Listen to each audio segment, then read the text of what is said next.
시편 137편입니다. 우리가 바벨론의 여러 강변 거기에 앉아서 시온을 기억하며 울었도다. 그 중에 버드나무에 우리가 우리의 수금을 걸었나니 이는 우리를 사로잡은 자가 거기서 우리에게 노래를 청하며 우리를 황폐하게 한 자가 기쁨을 청하고 자기들을 위하여 시온의 노래 중 하나를 노래하라 함이로다. 우리가 이방 땅에서 어찌 여호와의 노래를 부를까? 예루살렘아, 내가 너를 잊을진대 내 오른손이 그의 제주를 잊을지로다. 내가 예루살렘을 기억하지 아니하거나 내가 가장 즐거워하는 것보다 더 즐거워하지 아니할진대 내 혀가 내 입천장에 붙을지로다. 여호와여, 예루살렘이 멸망하던 날을 기억하소서. 에돔 자손을 치소서. 그들의 말이 헐어버리라 헐어버리라 그 기초까지 헐어버리라 하였나이다. 멸망할 딸 바벨론아, 내가 우리에게 행한 대로 내게 갚는 자가 복이 있으리로다. 내 어린 것들을 바위에 메어치는 자는 복이 있으리로다. 아멘. 이 137편은 바벨론 강변에서의 탄식입니다. 정말 이 한 구절 한 구절 보시면 그들이 바벨론 포로로 끌려갔을 때 그들이 늘 시온을 바라보며 울었다. 그들이 왜 바벨론 포로로 끌려갔습니까? 죄악 때문이죠. 조상의 죄도 아니고 그들의 죄악 때문입니다.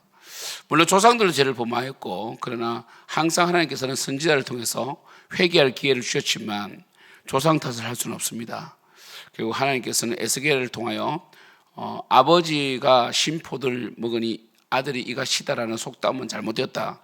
아버지도 노아와 욥과 다니엘조차도 그 죄로 인하여 망하고 그 의로 인하여 구원을 받을 것이다 할 정도로 이 죄는 각자 책임이고, 그 당시에 모든 이스라엘이 하나님을 의지하지 아니하고 왕부터 백성까지 우상을 섬기고, 그리고 이 하나님을 의지하기보다는 애굽을 의지하려고 하고, 그렇죠?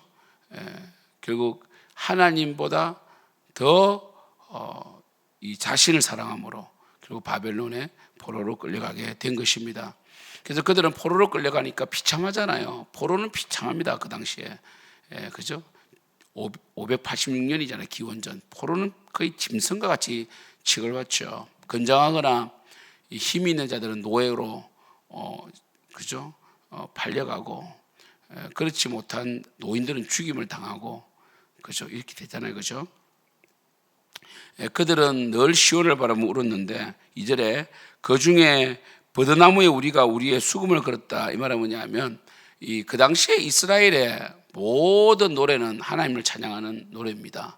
그러니까 이 하나님께서 힘이 없고 약해서 바벨론 신 무르닥에게 진 것이 아니잖아요. 벨에게 진 것이 아닌데, 이 바벨론 사람들은 뭐라고 하느냐 하면 너희 야훼 하나님이, 너희들 노래를 들어보니까 너희 야훼 하나님이 그렇게 위대하고 전지전능하신데 왜 우리 신 마르둑에게 졌냐, 벨에게 졌냐, 이렇게 조롱을 한다는 거예요. 그래서 그들은 더 이상 노래를 부르지 못하고 수금을 버드나무에 걸었고, 그리고 3절 이는 왜냐하면 제가 말씀드린 것처럼 우리를 사로잡은 자가 노래를 청하면서 우리를 황폐하게 한 자가 우리에게 노래를 불러라는 거죠. 그 노래의 대본이 뭡니까? 나의 힘이 되신 여호와여처럼 전능하신 하나님, 이런 내용인데 막 비웃는 거예요. 야, 저들은 자신의 신들이 전능하다고 한다, 능력이 무한하다고 한다. 근데 왜 우리한테 졌느냐? 그 신이 왜 너희들을 구원하지 못했느냐? 하나님은 분명히 말씀하시잖아요. 내가 힘이 없어서가 아니라 바로 너희들로 하여금 거루투기가 남아 돌아오게 하기 위하여 하나님께서 허용하신 거죠. 바벨론과 아수르를 몽둥이와 막대기 도구로 사용하시는데 그들은 교만하게도 바로 하나님을 조롱했다는 거죠. 그래서 4절 우리가 이방 땅에서 어찌 여호와의 노래를 부를까? 그죠? 그들은 정말 탄식하며, 사실 시편 137편이 있다는 게 감사하죠. 그들이 깨닫지 못하고 회개하지 않는다면 멸망하는 짐승과 같다고 되어 있잖아요. 깨닫지 못하는 자는 멸망하는 짐승 같다고 잠언에 나와 있는데, 그들이 그렇게 바벨론 포로로 끌려갔음에도 불구하고 여전히 회개하지 않고 교만하다면 참 얼마나 슬픈 일입니까? 그러나 그들은 회개했다는 거죠. 고통스러워했다는 거죠. 그래서 5절에 예루살렘아, 내가 너를 잊을진대 내 오른손이 그의 제주를 잊을지로다. 그러니까 하나님을 하나님께 찬양하지 않는 이상 내가 노래 부를 이유가 없다. 내가 수금을 탈 이유가 없다. 6절 내가 예루살렘을 기억하지 아니하거나 내가 가장 즐거워하는 것보다 더 즐거워하지 아니할진대. 그게 뭡니까? 내 혀가 내 입천장에 붙을지로다. 그는 정말 내가 너를 잊겠다. 그래 놓고 또 하는 말이 어떻게 잊을 수 있느냐 이렇게 말하는 거죠. 정말 그들은 고통스러워했습니다. 예레미야가 70년 만에 돌아온다라고 예언을 해주었고, 그리고 이 바벨론은요 남유다를 멸망시키고 한 20-30년 만에 망해버려요. 왜? 여러분 우리 다니엘서에 나오는 것처럼 벨사사 왕이 하나님을 조롱하고 이렇게 조롱한 거예요. 바벨론 사람들이 야훼 하나님을 향한 찬양을 부르게 해놓고 조롱하고 조소를 하고 성전에 있는 기명을 꺼내가지고 그 하나님의 성전 기명을 탈취한 것을 가지고 술을 부어 마시다가 그날 밤에 메데바사 연합군에 의해서 완전히 점령당한 멸망한 것이 바벨론 아닙니까? 그래서 예레미야가 70만에 돌아온다 했고 그 전에 돌아왔어요. 성전을 건축한 그 해가 70년이 됩니다. 7절 여호와여 예루살렘이 멸망하던 날을 기억하옵소서. 그때 비참했거든요. 엄청나게 죽고 살육을 당하고 그 바벨론 사람에 의해서 그냥 이 아이도 죽고 부녀도 죽고 임신한 자도 죽고 에돔 자손을 또 치소서라고 하는 이유는 에돔은 사촌지간이잖아요. 에스의 후예니까 야곱의 형 에스의 후예니까. 그런데 바벨론이 남유다를 침공해 올 때 이 에돔이 길잡이 역할을 했고 그리고 이 예루살렘이 멸망하기를 제일 박장대소하며 멸망하는 것을 기뻐했던 사람들이 에돔이었습니다. 그러나 결국 이 에돔도 바벨론에 의해서 멸망당합니다. 그죠? 둘이가 연합했어야죠. 연대를 했어야죠. 8절 멸망할 딸 바벨론아 이렇게 말합니다. 그래서 왜 딸이라고 했겠어요? 여인들은 힘이 없잖아요. 그렇잖아요. 그래서 바벨론이 지금 그러니까 이 딸이라고 했던 이유는 바벨론의 화려함을 말할 수 있습니다. 여인들이 화려하잖아요. 바벨론은 역사적으로 정말 화려한 나라였거든요. 그죠? 그런 의미도 있고 또 하나는 약하다. 너희들이 지금 화려하나 힘이 없다. 그래서 내가 우리에게 행한 대로 내게 갚는 자가 복이 있으리로다. 너희들도 하나님 심판을 받을 것이다. 이런 하박국 선지자가 예언을 했잖아요. 하박국 선지자가 이 땅 왜 이렇게 불의가 많습니까? 가만히 있을 겁니까? 하니까 내가 저 바벨론을 통하여 멸망하겠다니까 하박국 선지자가 깜짝 놀라가지고 어떻게 그래도 바벨론보다는 유다가 더 의인이지 않습니까? 어떻게 의인을 악인이 심판하게 합니까? 하니까 이 바벨론조차도 내가 멸망하겠다라고 하박국에게 말씀을 하셨고 결국 남유다가 멸망당하는 것은 바벨론 신 모르닥이 강해서가 아니라 죄 때문이라고 분명히 말씀하셔서 그때 하박국 이 선지자가 시기 오노스에 맞추어서 노래를 부릅니다. 무화과 나무 잎이만 하고 포도 열매 없으며 그죠? 외양간 소출이 없으며 감람나무 열매 거쳐도 난 여호와로 인하여 즐거워하리라 하면서 정말 어찌 보면 이게 참 눈물을 흘리면서 우리는 참 기쁜 곡을 부르서 무화과 나무 이렇게 하지만은 사실 하박국 선지자는 정말 기쁨과 슬픔이 교차하는 노래를 불렀을 겁니다.